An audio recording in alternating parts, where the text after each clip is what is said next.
नमस्कार, मैं हूं रुपेश श्रीवास्तव। आप देख रहे हैं मेरा खास कार्यक्रम चुनाव पे चर्चा। मैं इस समय जो है रीडगंज चौराहे पे मौजूद हूं और मेरे साथ देख सकते हैं कि जो लोग यहां पर खड़े हैं चुनावी चर्चा कर रहे हैं, आपस में बात कर रहे हैं 2022 का चुनाव कैसे रहेगा। और इस तरह से सभी के नामांकन जो प्रत्याशी जो है सभी ने नामांकन कभी कर लिया है और कुछ नामांकन फंसा भी है। आपको बता दें जिस तरह से जो है पार्टी में चाहे वो सपा हो चाहे बसपा हो, वो जो है टिकट का होड़ लगा हुआ था कि किसको टिकट मिल रहा है, क्या मिल रहा है। और पार्टी कार्यकर्ता ही आपस में भिड़े हुए थे कि हमें मिल रहा है, उन्होंने कह रहे हैं हमें मिल रहा है। लेकिन लोग जो जनता यहाँ पर है जो बहुत चाहती है, लोगों को बहुत मानती है, जिस तरह से जो है बार बार जो है लोग अपनी बात कर रहे हैं कि बदलाव चाहिए, बदलाव चाहिए। कुछ लोग कह रहे हैं कि भाजपा सरकार चाहिए। तो आइए लोगों से बात करते हैं कि क्या इन लोग की राय है और मेरे चैनल के माध्यम क्या कहेंगे। कैसा रहेगा चुनाव बताओ। ठीक है, चुनाव रहेगा, कायदे से रहेगा। आपकी किसको जिता रहे हैं आप? मोदी को जिताएंगे। अच्छा, हाँ। 5 साल जो कार्यकाल रहा बीजेपी का, कैसा रहा? ठीक रहा। ठीक रहा। ठीक रहा। तो आपकी क्या रहेगा? वही रहेगा, मोदी। चलिए आप बताइए कैसा रहेगा? बेहतर जो आप ही फरमा रहे वही सही है कि बीजेपी को जिताएंगे। अच्छा, हाँ। लेकिन लोग कह रहे हैं बदलाव चाहिए आपकी। अब क्या मतलब बदलाव के अंदर क्या है? जो कुछ हो रहा है तो बेहतरी तो हुआ है अब तक के। आप बताइए कैसा रहेगा आपकी 2022 चुनाव? अच्छा रहेगा, सपा जीतेगी यहाँ से। और क्या, महंगाई बहुत ज़्यादा है इसलिए। 5 साल जो कार्यकाल रहा बीजेपी का, कैसा काल लगा आपको? हमको तो नहीं अच्छा लगा, बहुत महंगाई हुई, बहुत परेशानी है। चलिए आप बताइए, नौजवान है, क्या 2022 चुनाव कैसा रहेगा? अरे अब बीजेपी की ना है, बस अब यही दुआ है। क्या दिया है? स्कॉलरशिप दिया ही नहीं, 2 बार स्कॉलरशिप भरा, कहाँ दिए? जेब से पैसा दिया है।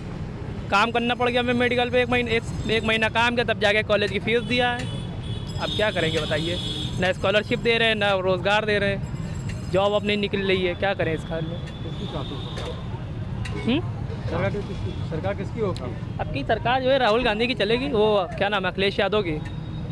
चलिए आप बताइए कैसा रहेगा 2022? बात सुना, अच्छे तो रहेगा। फिलहाल चाहिए तो सरकार चेंज होनी चाहिए, बदलाव चाहिए, बदलाव होना ज़रूरी है क्योंकि रोजगार भी बहुत ज़्यादा दिक्कत है। आप बताइए कैसा रहेगा चुनाव? चुनाव में पहले अभी जो है पार्टियां अपने अपने जो है पहले कैंडिडेट तय कर लें। अभी किसी को काट रहे हैं, किसी को बैठा रहे हैं, किसी को टिकट दे रहे हैं, रोज कटना पिटना मचा है। पहले उसका हल कर लें मामला, उसके बाद जनता अपने हिसाब से सोचे कि किसको जिताना है और किसको लाना है। बाकी जो है 5 साल कार्यकाल कैसा रहा आपकी? 5 साल सरकार वैसे ही रहा जैसे जो है कोई बहुत अच्छा बहुत खास नहीं था। चाहते हैं कि सब चाहते हैं विधायक ऐसा चाहते हैं जो सब जनता का काम करे, जनता की सुनवाई करे। इस सरकार में तो जो है हमारे ख्याल से पार्षदों ने जो है अब तक नाली और रोड नहीं साफ करवाई होगी, झांकने नहीं आए हैं। तो क्या जो है ये सरकार ने कुछ काम किया ही नहीं ना। हर इसमें वर्ग का आदमी परेशान है। इसमें तो जो है प्रियंका गांधी जैसी जो है चाहिए कि सबकी सुनवाई हो, सबका कार्य हो। चलिए आप बताइए कैसा रहेगा? अगर क्या नाम है सही रहे होता तो मामला इनके लड़के की दोनों किडनी फेल हो चुकी है, इनके वाइफ ने दिया है, पूरी तरह से चलना नहीं हो पा रहा है। क्या सरकार कुछ मदद नहीं कर सकती इनकी? कैमरा घुमाइए उनकी तरफ। हाँ, तो फिर कम से कम सरकार को इनको दुकान चंदा ना मांगना पड़े, सरकार हाथ बढ़ाए। ये इनके 5 साल जब जो कार्यकाल था बीजेपी का, कैसा लगा आपको? जैसा सबके साथ बीता वैसे हम लोग के साथ भी बीता। तो वह ऐसा ऐसा रहेगा 2022 में कैसे क्या रहेगा? 2022 में देखा जाएगा। अभी तो पहले तय तो कर ले कौन लड़ेगा चुनाव, कौन नहीं लड़ेगा। आज नामांकन सब हो गया, खत्म। वो हम लोग को अभी तो हम लोग के सामने तो नहीं आया है, जब आएगा तो बताया जाएगा। आप बताइए कैसा रहेगा चुनाव? चुनाव सपा जीत रही है, सपा की सरकार बनेगी। योगी राज से लोग त्रसित है, चाहे वो नौजवान हो, चाहे वो गरीब हो, मजदूर हो, किसान हो, हर तरह से लोग परेशान हैं। और आने वाला वक्त बदलाव चाहता है। आने वाले वक्त को जनता बदलाव में देखना चाहती है। यहाँ पर अखिलेश की सरकार आ रही है। चलिए बाबूजी कैसा रहेगा आपके 2022 चुनाव? 2022 में तो बीजेपी ही आ रही है। फैजाबाद में पूरे यूपी में बीजेपी ही आनी है। और उसका बहुत से लोगों का अपनी अपनी समस्या होती है। जी 5 साल में कार्यकाल में क्या खास रहा जिससे बीजेपी? खास कहा तो ये है कि क्या कहते हैं, सबसे बड़ी चीज़ जो है दंगा फसाद 5 साल में नहीं हुआ, जो हमेशा हर राज्य में मतलब होता रहा है। कोई भी त्यौहार हो, कोई भी हो, वहाँ पे बिना दंगा के कोई काम नहीं हुआ। लेकिन 5 साल के सरकार में आज तक कोई दंगा नहीं हुआ। बीजेपी जो है हमें तो बीजेपी ही सरकार पसंद है। भाई मेरी राय है, अगर आप देखा जाए सही तरीके से तो हमारे हिसाब से तो अखिलेश यादव भाई, क्योंकि भाई आगे पीछे दाएं बाएं हम सब तरफ देख के चलते हैं, क्योंकि जो आने वाला वक्त है वो हमें लग रहा है ये समाजवादी पार्टी का है, अखिलेश यादव का। 5 साल जो कार्यकाल रहा कैसा रहा? जैसे सबके साथ भी था वैसा हमारे साथ भी था, पर देखा जाए एक तरह से तो थोड़ा मुस्लिमों पे ज़्यादा वोट किया गया है, और एक तरफ से देखा जाए तो फिर सब पे ही वही हिसाब है। किसानों का आप तो देख ही रहे हैं जो हो रहा है भाई, और गरीब और हो गया, गरीब अमीर और अमीर हो गया भाई। गलत नहीं, हम सही बोल रहे हैं, आपको अगर बुरा लगे कोई बात नहीं भाई। ठीक है, अच्छी बात है, धन्यवाद भाई।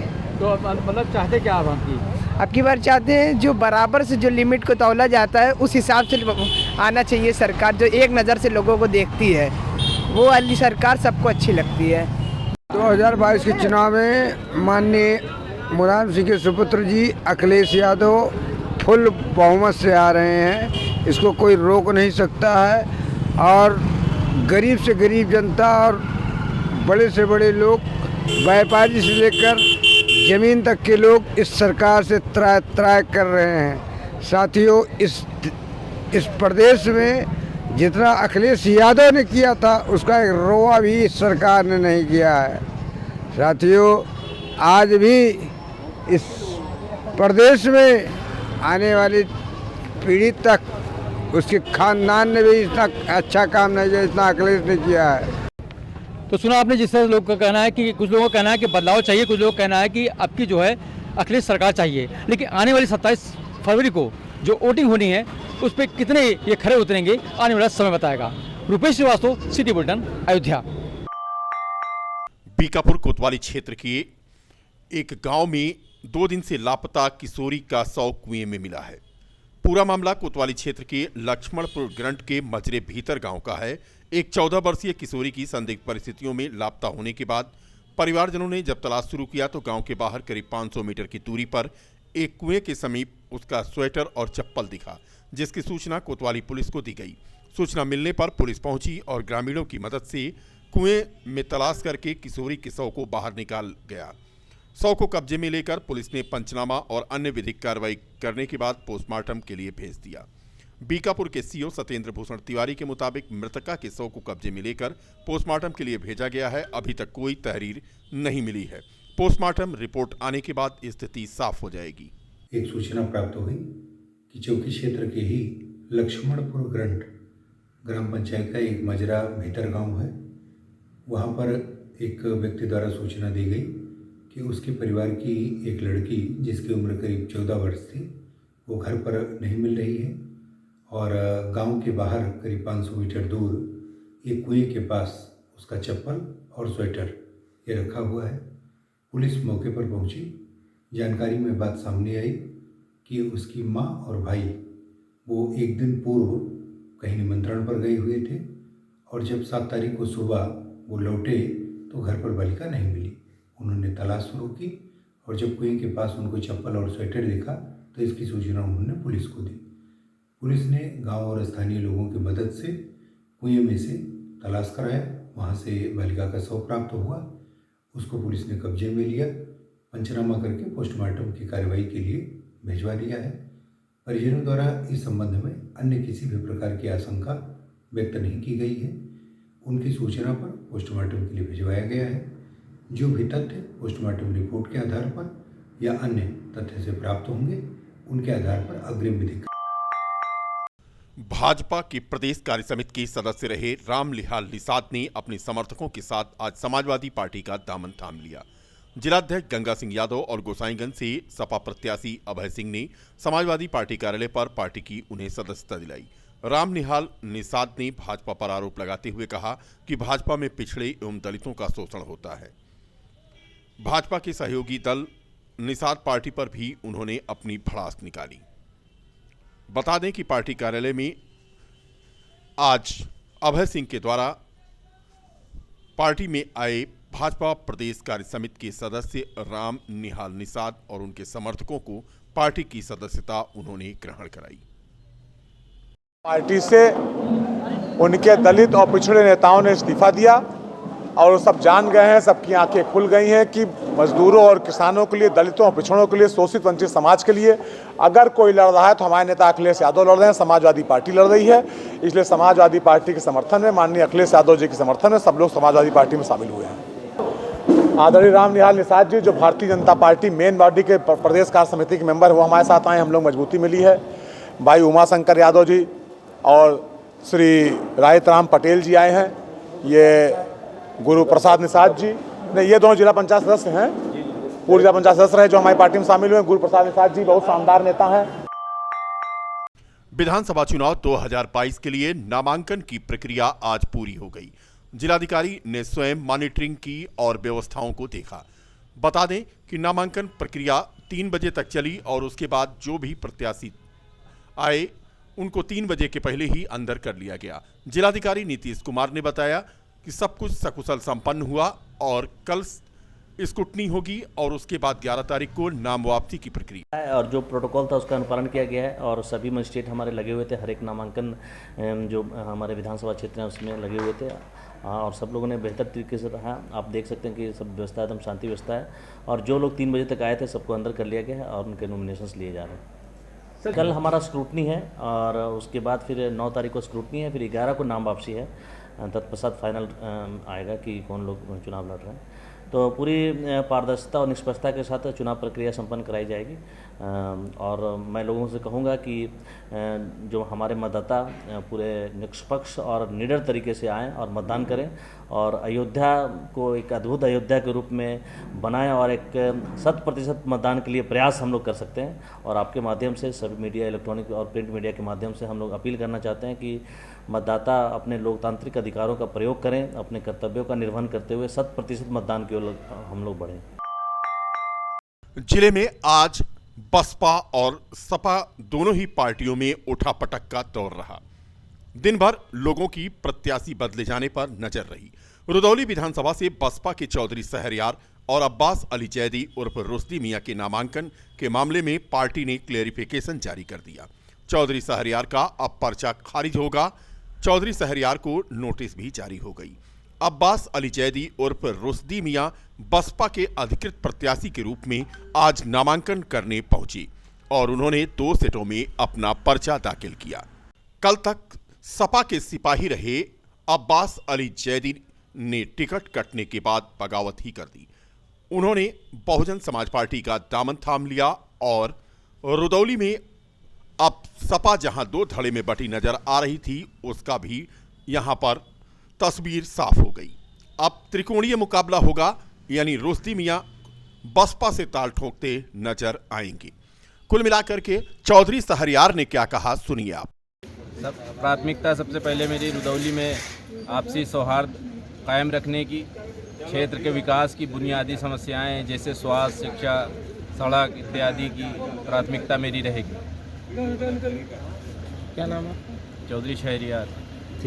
कुछ यही हाल बीकापुर से भी समाजवादी पार्टी के प्रत्याशी को लेकर था।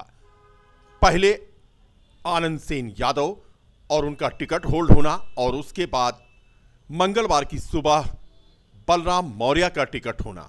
बलराम मौर्य भी पहुंच गए नामांकन करने और नामांकन जब वह किए तो उसके बाद फिर से तस्वीर सामने आई।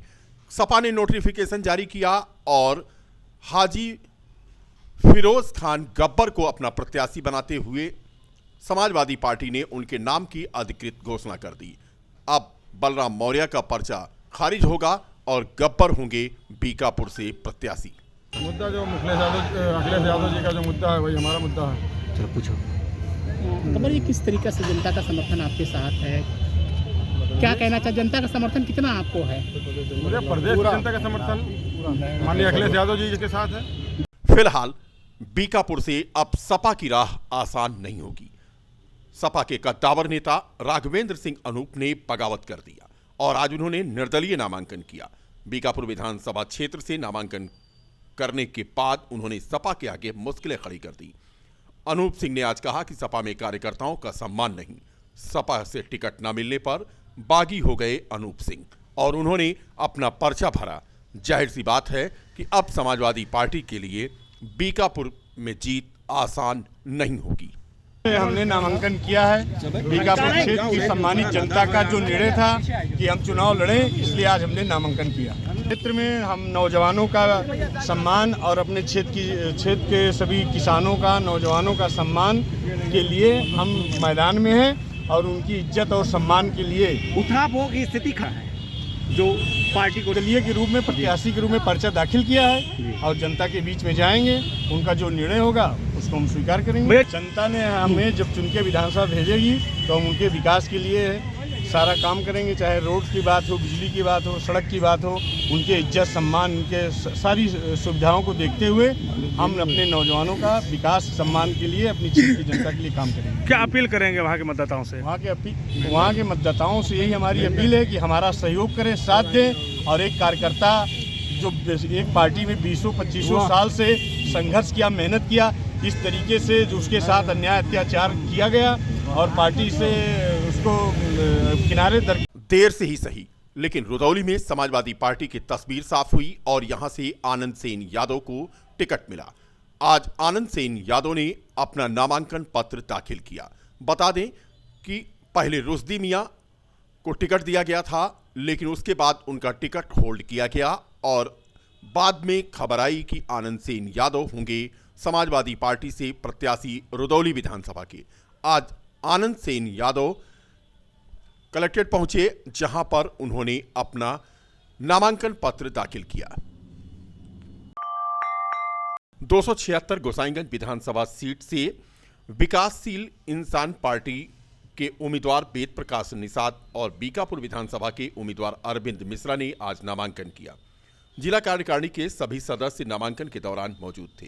जिलाध्यक्ष जसपाल निषाद ने बताया कि उत्तर प्रदेश के विकासशील इंसान पार्टी की 165 सीटों में से आज अयोध्या में 2 विधानसभाओं के लिए नामांकन किया गया। वीआईपी पार्टी जिलाध्यक्ष और विकासशील इंसान पार्टी है, जो सनफ मल्ला माननीय मुकेश साहनी जी हमारे हैं, वो 165 विधानसभा पर जो चुनाव लड़ा रहे हैं यहाँ पे। और इसी क्रम में आज अयोध्या में हम लोग 276 विधानसभा गोसाईगंज का आवेदन माननीय जो हमारे प्रत्याशी हैं वेद प्रकाश निषाद जी, अभी हम लोगों ने आवेदन किया यहाँ से और हम लोग पूरी दमदारी के साथ चुनाव भी लड़ेंगे। और आने वाली जो सरकारें हैं या जो हमारी सरकारें मांगी अभी तक नहीं पूरी की हैं, हम लोग उनके खिलाफ जो है मैदान में उतरकर और पूरी दमदारी के साथ चुनाव। प्रकाश निषाद है, गोसाईगंज विधानसभा क्षेत्र से 276 से नामांकन किया है। किन मुद्दों पे आप चुनाव लड़ रहे हैं? मेरा आरक्षण का मुद्दा है, निषाद समाज को आरक्षण चाहिए। जनता ने अगर आपको सबसे मेन मुद्दा मेरा आरक्षण है और मेन शिक्षा का मुद्दा है। अगर शिक्षा रहेगी सब लोग आगे बढ़ेंगे, अपने समाज के सब समाज के। क्या अपील करेंगे? मतदाताओं से अपील करेंगे यही कि हमारा जो है सब जिसकी जितनी संख्या बारी उसकी उतने हिस्सेदारी। किस पार्टी से हैं आप? विकासशील इंसान पार्टी। क्या नाम है आपका? वेद प्रकाश। अयोध्या शहर के नहरबाग क्षेत्र में तरंग पेट्रोल पंप के पीछे स्थित एलिगेंस होटल एंड बैंकेट का भव्य उद्घाटन व्यापार अधिकार मंच के राष्ट्रीय अध्यक्ष सुशील जायसवाल के द्वारा किया गया। इस संबंध में जानकारी देते हुए प्रोपराइटर अमित प्रकाश वर्मा ने बताया कि होटल सभी प्रकार की सुख सुविधाओं से युक्त है और शुभ अवसरों पर बुकिंग की उचित मूल्य पर यहां व्यवस्था है। उनके यहां बड़े हॉल के साथ साथ एसी और नॉन एसी कमरे भी उपलब्ध हैं। ग्राहकों की सुविधा को ध्यान में रखते हुए यहां पार्किंग की भी उचित व्यवस्था है। श्री वर्मा ने शहरवासियों से एक बार सेवा का अवसर देने की अपील की। उद्घाटन अवसर पर बड़ी संख्या में लोग यहां मौजूद थे। ये कहाँ पे आपने खोला होटल, क्या नाम है?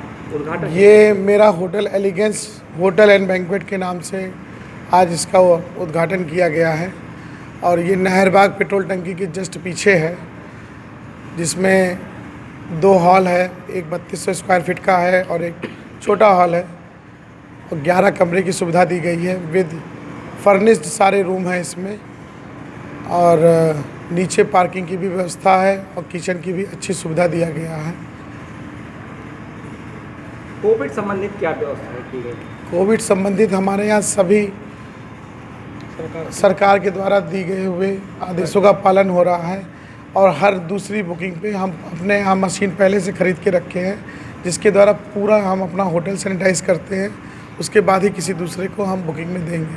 और सख्त निर्देश दिए गए इस चीज़ के, जैसा कि डीएम साहब ने और सबने बोला है कि मास्क लगा करके ही प्रवेश किया जाए। जैसा कि आपने अयोध्यावासियों के लिए इतनी अच्छी चीज़ दी, यहाँ के लोगों से क्या अपील करना चाहते हैं? हम कहना चाहेंगे आप सभी लोगों से, एक बार निवेदन है कि एक बार हमें अवसर दें और जैसा भी होगा